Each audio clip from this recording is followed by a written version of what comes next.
Morning, everybody. I don't know what's going on with the lights. Hold on, I'm gonna try and turn it off.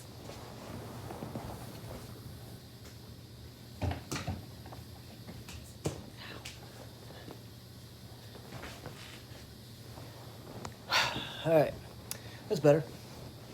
Hope everybody had a good Mother's Day weekend. All right, today we are starting up the Cold War.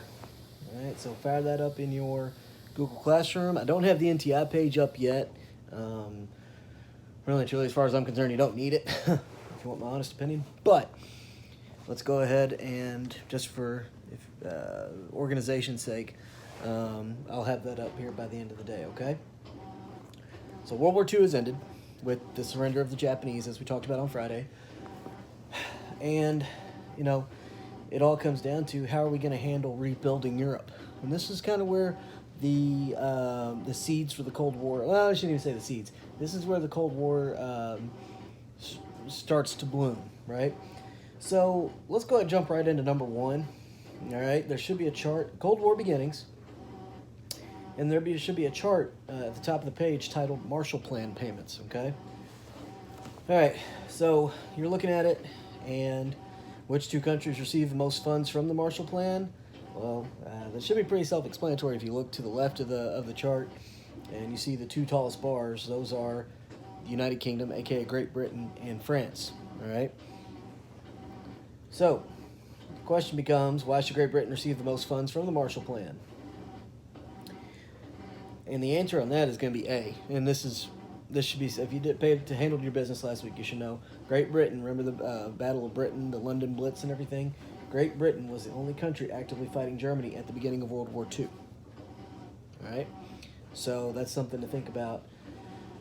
If it's very similar to if you're the only friend that helps somebody move, right? Who's going to get paid? You are. All right. Ooh, we've got a typo here. I'm going to fix that. Number 3. What is communism? We learned this Industrial Revolution. I'll bring it up again. It's where the government dictates the economy. It's a command economy. Communism. What is capitalism? Freedom of choice. In a capitalist system, you have Target, you have Walmart, you have Kroger, Save-A-Lot, Dollar General, Dollar Tree, Family Dollar, right? That's capitalism. You have freedom of choice. And I bet every one of you has at least one story of your mom or your grandmother going to 3 different places to do their grocery shopping because coupons, competition, freedom of choice, capitalism. Anytime there's a chance to make money, people are going to take advantage of it. All right, so here's the deal. Here's the deal, guys. So let's skip ahead to number 5. You see the map of Germany after World War II, right? Which 4 countries were in charge of rebuilding Germany? You've got the United States, you've got Great Britain, you've got France, and you've also got the Soviet Union, all right? There's going to be some, holy crap, I guess it's the sunshine and it's doing this to the light. Hang on, I'm going to close the blinds.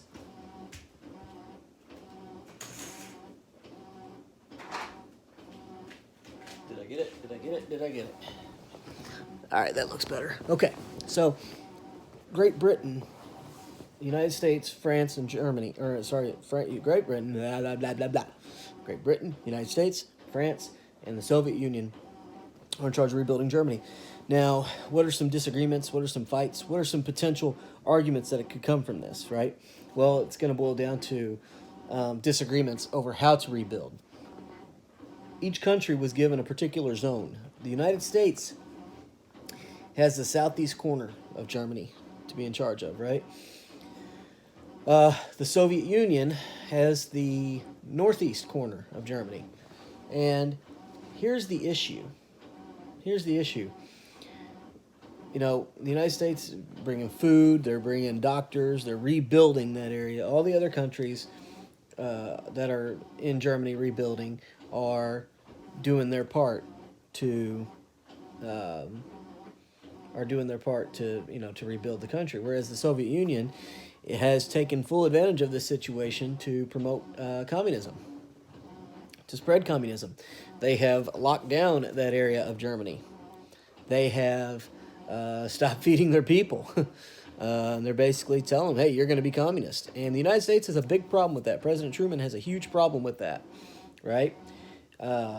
So what we're going to do now, so what that does is, it sets, the United States says, hey, Soviet Union, cut it out. Soviet Union basically gives them the finger. Says, no, hey, we're done being friends. After World War II was over, we're done being friends. And the United States now has a decision to make. Oh my God, we need to go help these people in the Soviet Union and potentially risk World War III, months after World War II had just ended, right? So the United States launches what's called the Berlin Airlift, and it is where the United States flies over that part of Germany where the Soviet Union's in control, and they drop food down to the people, all right? And this makes Joseph Stalin, the leader of the Soviet Union, very, very mad, right? And it really is just, as much as we might, as Americans, as much as we might be proud of the Berlin Airlift, right, which we should be, at the same time, there's going to be a negative to that as well, and that negative is about, like, throwing gasoline on a fire. It makes it bigger. Joseph Stalin is more than happy to prepare to go to war against us. And he does, and he prepares for that in a certain way. Now, President Truman, after the Berlin Airlift is dropped, President Truman passes what's called the Truman Doctrine. This is controversial to me because the Truman Doctrine, the goal of it, on number 6, was to contain the threat of communism spreading throughout the world. So basically, President Truman says, all right, so we are going to, anytime somebody has communism being forced upon them, basically forced down their throat, and they don't want that, we have to show up and help them. So he puts us on the hook for a lot of future conflicts that cost taxpayers money. And so it's kind of like when your parents volunteer you for something, like for a babysitting job or something like that. Oh yeah, you'll so-and-so will come over and help clean your house. So-and-so will come over and cut your grass.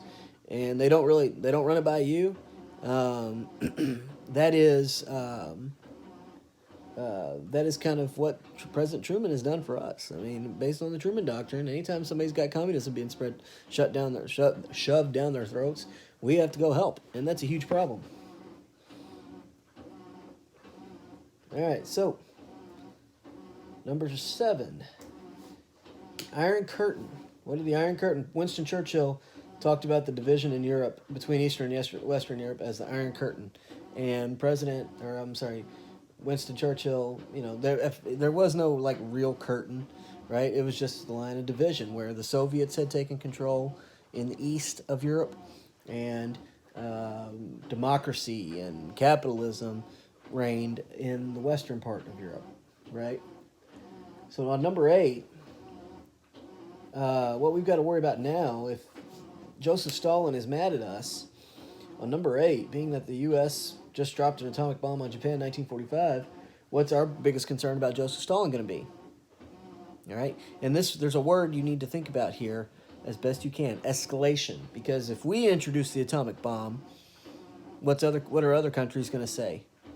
It's kind of like when you were a little kid and somebody brought in a new toy to school. What did you say about that new toy? Ooh, I want that, right? That's what I did. When I see somebody have something that I like, I'm like, ooh, I want that, right? And it causes me to spend more money.